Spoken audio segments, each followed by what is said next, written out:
Chapter 1, Nutrients in Plants. In class 6, you learned that food is essential for all living organisms. You also learned that carbohydrates, proteins, fats, vitamins, and minerals are components of food. These components of food are called nutrients and are necessary for our body. All living organisms require food. Plants can synthesize food for themselves, but animals, including humans, cannot. They get it from plants or animals that eat plants. Thus, humans and animals are directly or indirectly dependent on plants. 1.1 Mode of nutrients in plants. Plants are the only organism that can prepare food from themselves by using water, carbon dioxide, and minerals. The raw materials are present in their surroundings. The nutrients enable living organisms to build their bodies, to grow, to repair damaged parts of their bodies, and provide the energy to carry out life processes.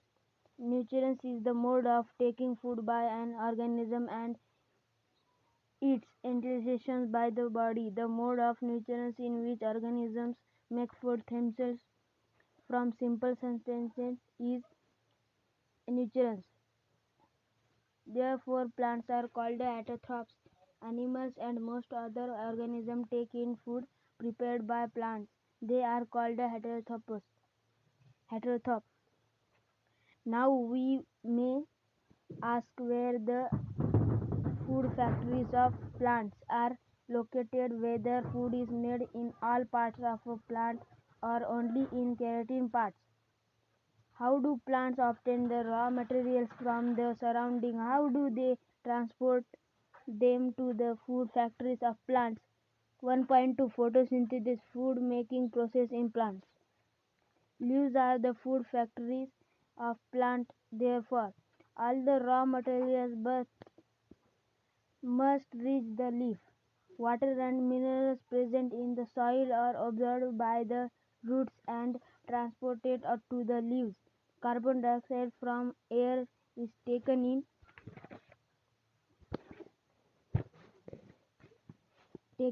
through the tiny pores present on the surface of leaves.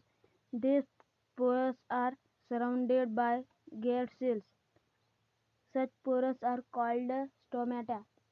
Water and minerals are transported to the leaves by the vessels which run like pipes throughout the root, the stem, the branches, and the leaves.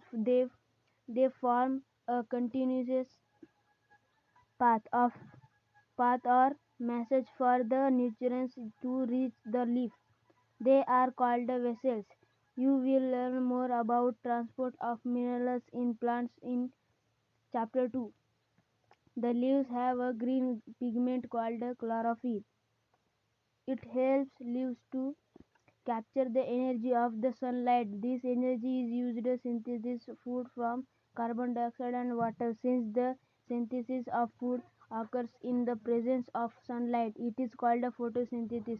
So we found that chlorophyll, sunlight, carbon dioxide, and water are necessary to carry out the process of photosynthesis. It is a unique process on the earth. The solar energy is captured by the leaves and stored in the plant in the form, form of food. Thus, sun is the ultimate source of energy for all living organisms. Can you imagine life on earth in the absence of photosynthesis? In the absence of photosynthesis, there would not be any food. The survival of almost all living organisms directly or indirectly depend upon the food made by the plants. Oxygen, besides oxygen, which is essential for the survival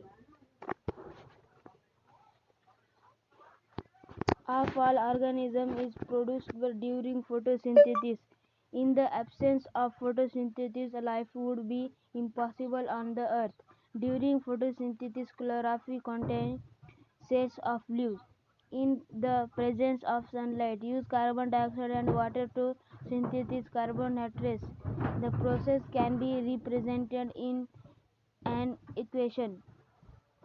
During the process, oxygen is released. The presence of starch in leaves indicates the occurrence of photosynthesis.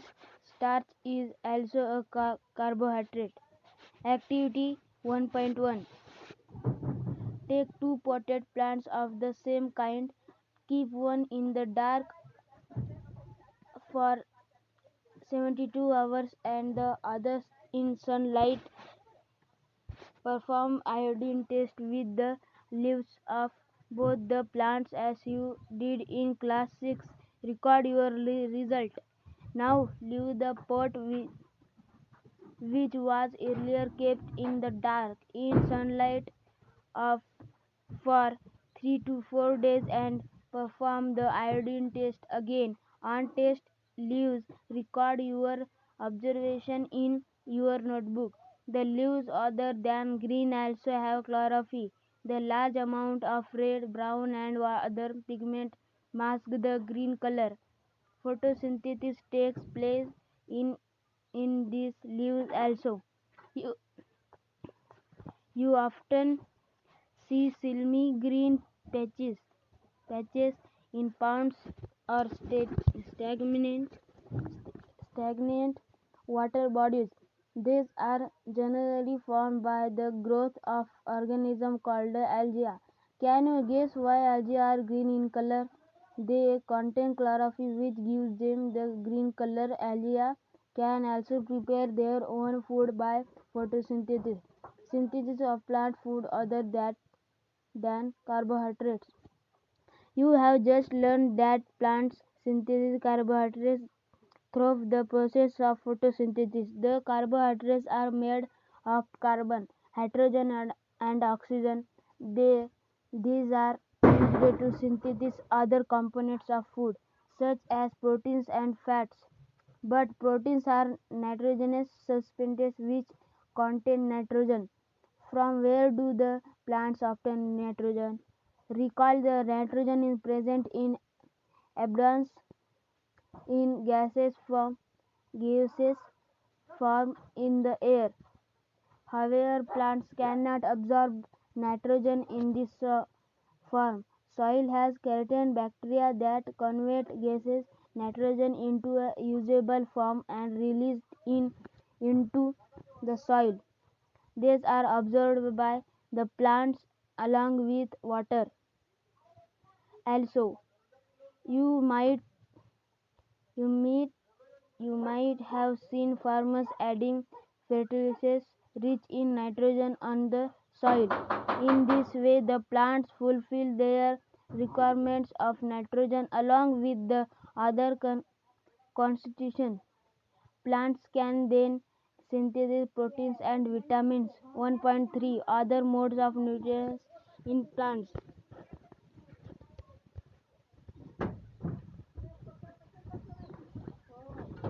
There are, there are some plants which do not have chlorophyll. They cannot synthesize food. How do they survive and form? Where do they derive nutrition? Like humans and animals, such plants depend on the food produced by other plants. They use the heterotrophic mode of nutrients. Look at figure 1.5. Do you see a yellow, wiry branched structure twining around the stem and branches of a tree? This is a plant called Casquita amarbel. It does not have chlorophyll. It takes ready-made food from the plant on which it is climbing. The plant on which it climbs is called the host. Since it deprives the host of valuable nutrients, Casquita is called the parasite. Are we and other animals also kind of parasites? You should think about it and discuss with your teacher. Have you seen or heard of plants that can eat animals? There are a few plants which can trap insects and digest them. Is it not amazing? Such plants may be green or some other color. Look at the plant in figure 1.6. The pitcher like or jug like structure is the modified part of leaf. The apex of the leaf forms a lid which can open and close the mouth of the pitcher. Inside the pitcher there are hair which directed downwards. When an insect lands in the pitcher, the lid closes and the trapped insect gets entangled into the hair. The lid closed and the insect is trapped. The insect is digested by digestive juices secreted in the pitcher and its nutrients are absorbed. Such insect-eating plants are called insectivorous plants. It is possible that such plants do not get all the required nutrients from the soil in which they grow. 1.4 Saprotrophs. You might have seen packets of mushrooms sold in the vegetables market. You may have also seen fluffy umbrella-like patches growing in the moist soil or on rotting wood during the rainy season. Figure 1.7. Let us find out what type of nutrients they need to survive and from where they get them. Activity 1.2. Take piece of bread and moisten it with water. Leave it a most warm place for 2 to 3 days or until fluffy patches appear of them. Figure 1.1. What is the color of these patches? Observe the patches under a microscope or a magnifying glass. Write down your observation in the notebook. You will see cotton like threads spread on the piece of bread. These organisms are called fungi. They have a different mode of nutrients. They absorb the nutrients from the bread. This mode of nutrients in which organisms take in nutrients from dead and decaying matter is called saprophytic nutrients. Such organisms with saprophytic mode of nutrients are called saprotrophs. Fungi also grow on pickles, leather, clothes, and other articles that are left in hot and humid weather for a long time. During the rainy season, they spoil many things. Ask your parents about the menace of fungi in your house. The fungal spores are generally present in the air. When they hand on wet and warm things, they germinate and grow. Now, can you figure out how we can protect our things from getting spoiled? Some organisms live together and share both shelter and nutrients. This relationship is called a symbiosis. For example, keratin fungi live inside the roots of plants. The plants provide nutrients to the fungus and return the fungus provides water and keratin nutrients. In organism called lichens, a chlorophyll containing partner which is an algae and a fungus live together. The fungus provides shelter, water and minerals to the algae and in return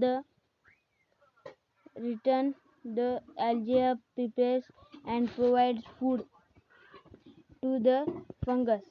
1 1.5 How nutrients are replenished in the soil.